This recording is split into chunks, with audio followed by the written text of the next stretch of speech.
Bueno, en este tema lógicamente hay dos vertientes y por eso invitamos al doctor Marietán y al doctor López Carribero también. Una es la cuestión más bien sociológica y otra es la cuestión penal, ¿no? Claro, claro. Desde el punto de vista, empezamos desde el punto de vista penal entonces, evaluando las situaciones. Existe la figura del arresto ciudadano, ¿no? Que es cuando se reduce a un delincuente que es sorprendido en una situación flagrante, por ejemplo, uno de nosotros está siendo asaltado, otro lo reduce, llaman a la policía, esperen que venga y lo entregan. Hasta ahí no es ningún delito, sino un derecho del ciudadano. Claro, eso está previsto en el Código Penal, por supuesto, ¿no es cierto? Desde siempre, desde hace mucho tiempo. Sí, pero no es una figura muy conocida, digamos. No es una figura conocida, se puede hacer, hay una causal de justificación atendible, pertinente, porque precisamente se tiende a la protección ciudadana de la mejor manera, y a veces también ingresa en ese ámbito la figura de la legítima defensa, porque no solamente uno puede defenderse a sí mismo, sino que puede defender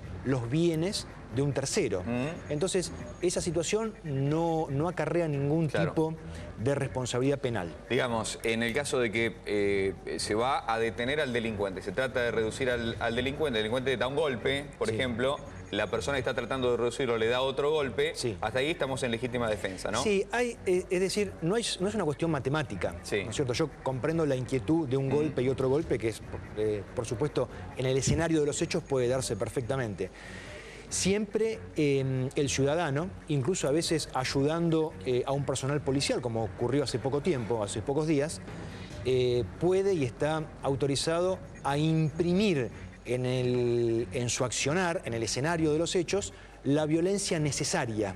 Es decir, que si con posterioridad luego la policía se hace presente en el lugar y observa que el delincuente tiene algún rasgo de violencia y que esa violencia es propia de la detención, no hay mérito, digamos, para formar una causa independiente contra el ciudadano, porque la violencia que pudo haber ejercido era mérito para, digamos, inhabilitarlo, para disuadirlo y para reducirlo en el momento en que estaba cometiendo el delito. ¿Y cuándo comienza a ser delito, entonces? Bueno, ahí hay un problema, exactamente.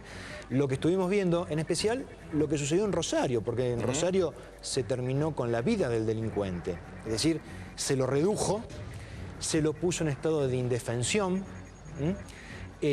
comenzaron a llegar al lugar un número indeterminado de personas que en el correr del tiempo, del poco tiempo, no ya de los minutos, sino de los segundos, continuaba en permanente aumento, cada vez eran más, y se lo comenzó a golpear en ese estado de indefensión con el propósito de quitarle la vida. Claro.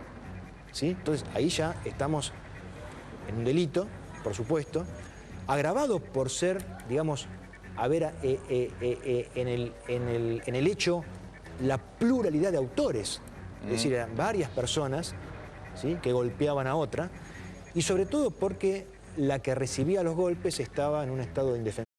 Esa situación así presentada, como se describió, como realmente sucedió, ¿no? Hago hincapié en la ciudad de Rosario porque fue el desenlace más trágico, ¿no es cierto?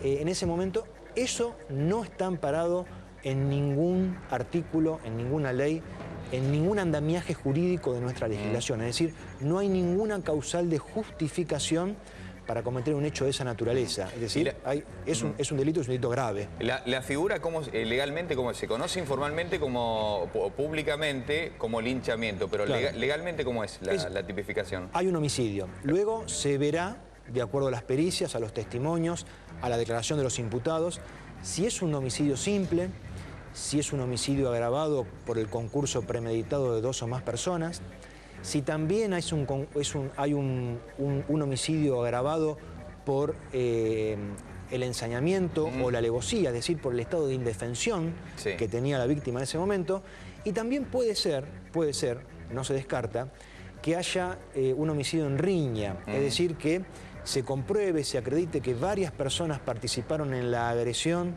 de este individuo, pero que finalmente no se puede determinar a ciencia cierta, de acuerdo a las pericias del caso, quién dio el golpe que provocó la muerte, o quiénes dieron el o los golpes que provocaron la muerte. Pueden ser que algunos hayan dado golpes que generaran lesiones leves graves o gravísimas.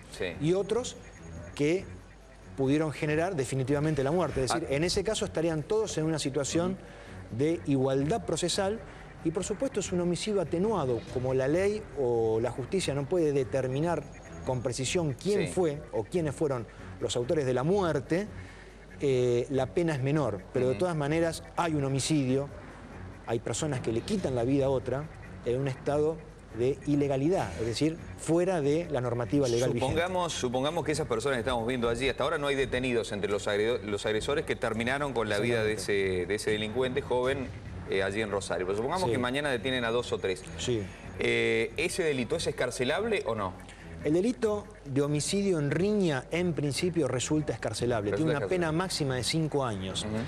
Salvo que el magistrado, interventor, el juez, en este caso en particular, diga, mire, estudié el caso, me parece, entiendo que hay mérito suficiente para sospechar que los imputados van a burlar la acción de la justicia, que van a entorpecer la investigación, que si los dejo en libertad, si le doy la excarcelación, por ejemplo, o la exhibición de prisión, no van a volver al juzgado, se van a fugar, ¿no? Hay elementos suficientes, elementos fundados, motivados, comprobados en la causa. En ese caso podrían quedar detenidos bajo el régimen de prisión preventiva. Claro, son las consideraciones generales, digamos, que se dan en torno al proceso. ¿Se puede fugar o se puede fugar? Sí, generales en cuanto a su estudio y particulares en cuanto a la situación procesal de cada uno de los individuos. Las dos cosas. Es lo usual, digamos, lo que se aplica usualmente. Es lo normal, es lo habitual.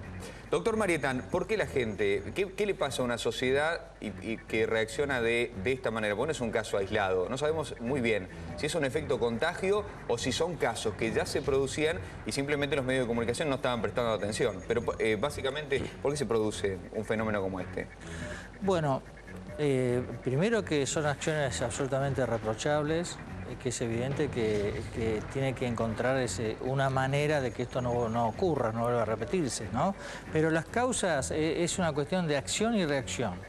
La gente ve, ¿no es cierto?, que constantemente es agredida, muerta, violada, asaltada, y la justicia no tiene una forma de reparar todo ese daño que le hace, y entonces ahí es cuando toma la decisión, ¿no es cierto?, de reaccionar a una acción. Reaccionar en sentido de decir, bueno, si no estamos cuidados, entonces vamos a hacer las cosas necesarias como para cuidarnos nosotros mismos. Hay que tener en cuenta un detalle importante. En los llamados así, linchamiento, como se le quiera dar el nombre con precisión, las reacciones son espontáneas. No es que hay un grupo armado parapolicial que va a buscar al delincuente y masacrarlo, sino que espontáneamente se arma una situación de agresión y entonces ahí se lo ataca, ¿no? Es decir, también hay que ser un poquito sensible al concepto de que la gente está agotada de ser agredida por los delincuentes, ¿no? Entonces tienen esta reacción que no justifica en absoluto y que tendríamos que encauzarla en la institución que como corresponde, pero que también hay que entender el fenómeno en sí.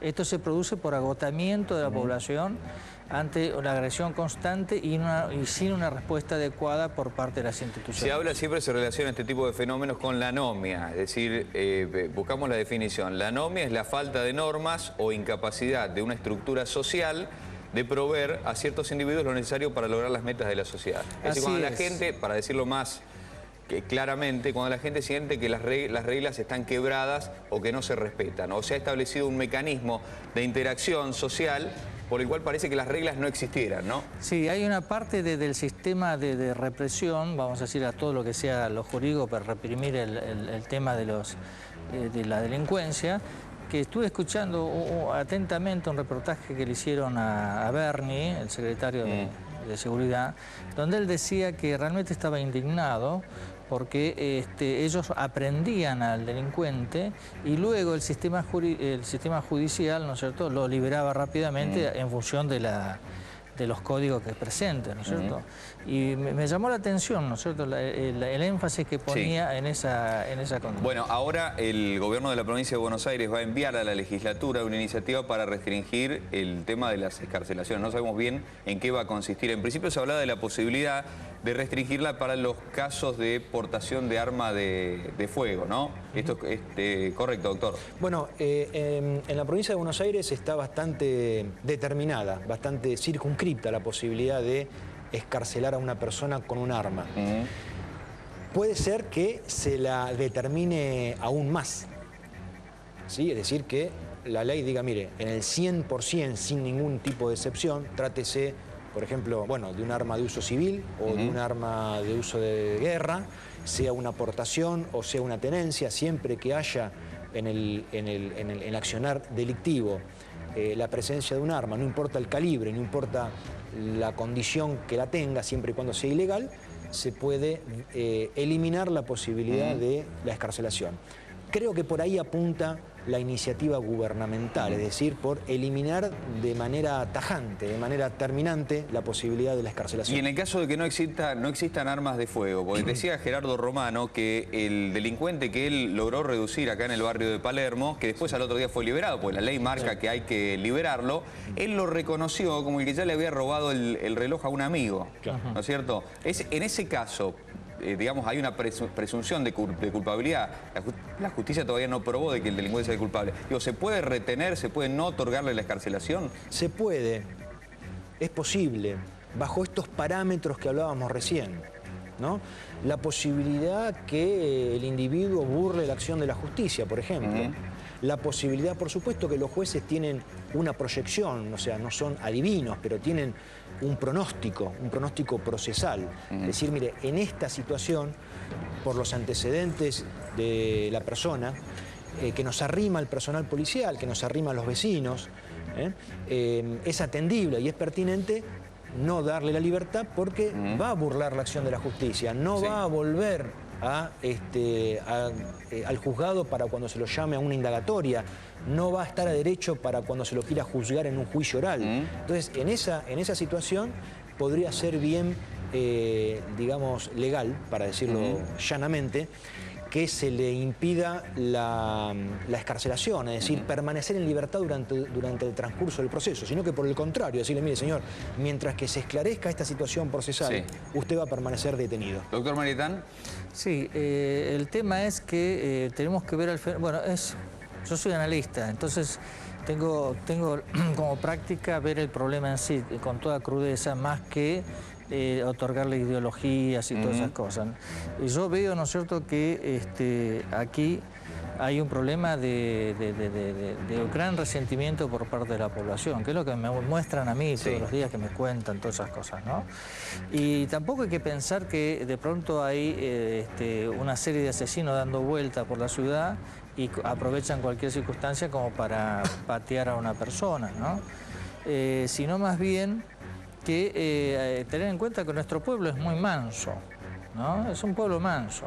Lo único que está agotado, ¿no? Eso es la situación que está pasando acá, y entonces tiene reacciones primarias muy primitivas, incluso anteriores al establecimiento de las leyes, y se aparecen con estos fenómenos totalmente repudiables, ¿no? Bueno, ahora hay una iniciativa que ha sido muy fuerte y además ha sido compartida por la oposición, que es la de Scioli, de declarar la emergencia de seguridad en la provincia de Buenos Aires, dictar una serie de medidas como de shock, incorporar 5.000 policías retirados, 10.000 efectivos nuevos el año que viene, 1.000 patrulleros, una situación como de shock en contra de la inseguridad. Digo, esta carga afectiva que usted dice, doctor, que ve en la población, que la gente está con mucha bronca, ¿eso se puede revertir desde lo sociológico? Bueno, digo? Justamente esa iniciativa del gobernador, o que, bueno, que imagino que será de todo el gobierno, me parece muy positiva, porque justo eso está esperando la gente, que alguien tome, ¿no es cierto?, las riendas del tema y no se los dejen a ellos que tengan que hacer justicia por mano propia.